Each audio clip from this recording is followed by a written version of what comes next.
BRS ప్రభుత్వంలో ఈ 10 సంవత్సరాల పాలనలో ఎలాంటి అద్భుతాలు చేశారు? ఏం చేశారు ప్రజలకి? మిషన్ కాకతీయ పేరుతో చెరువుల పునరుద్ధీకరణ ఎప్పుడో కాకతీయ రాజుల కాలంలో జరిగితే మళ్ళీ సేమ్ అదే పద్ధతిని తీసుకొని అన్ని చెరువులను పునరుద్ధరించిన చరిత్ర ఏ ఒక్క ప్రభుత్వానికి లేదు. తెలంగాణలో బీఆర్ఎస్ పార్టీ చేసింది. ఒకవేళ ఇంటింటికి నల్ల నీళ్లు గనక ఇయ్యకపోతే మళ్ళీసారి మమ్మల్ని గెలిపియకండి, ఓడగొట్టండి అని చెప్పి అంత ధైర్యంగా మాట్లాడిన మరొక నాయకుని మనం ఇప్పటివరకు చూడలేదు. ఇంటింటికి నల్ల నీళ్ళు ఇచ్చిన కార్యక్రమాన్ని చూసాం. రవాణా వ్యవస్థ, రోడ్ల వ్యవస్థ కావచ్చు, కంటి వెలుగు లాంటి కార్యక్రమాలు కావచ్చు, కేసీఆర్ కిట్ లాంటి కార్యక్రమాలు కావచ్చు. అంటే ఈ అద్భుతాలన్నీ 1 సంవత్సరంన్నరలోనే చేశారా కేసీఆర్ గారు?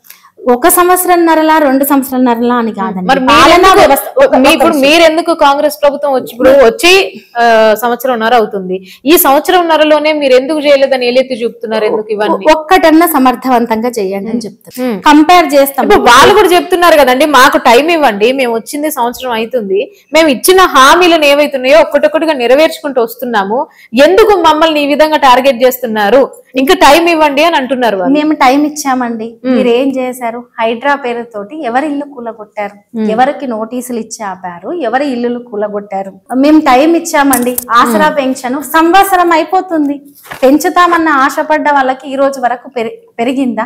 మేము టైం ఇచ్చాము.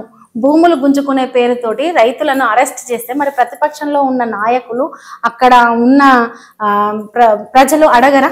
మేము టైం ఇస్తే మీరు చేసిన పనులు ఇవి. మేము ఇప్పటికైనా మీరు మంచి చేయాలనే కోరుకుంటున్నాం. ఎందుకంటే 5 ఏళ్ల కాలంలో ఖచ్చితంగా 5 ఏళ్ళు మీరు ఉంటారు. 5 ఏళ్ళు ఉన్నప్పుడు ప్రజలను ఇబ్బంది పెట్టొద్దు, వ్యవస్థలని అయోమయం చెయ్యొద్దు. కొంచెం ఒక పద్ధతిలో వెళ్తున్నప్పుడు ఆ పద్ధతి ప్రకారం చెయ్యండి అని చెప్తున్నాం.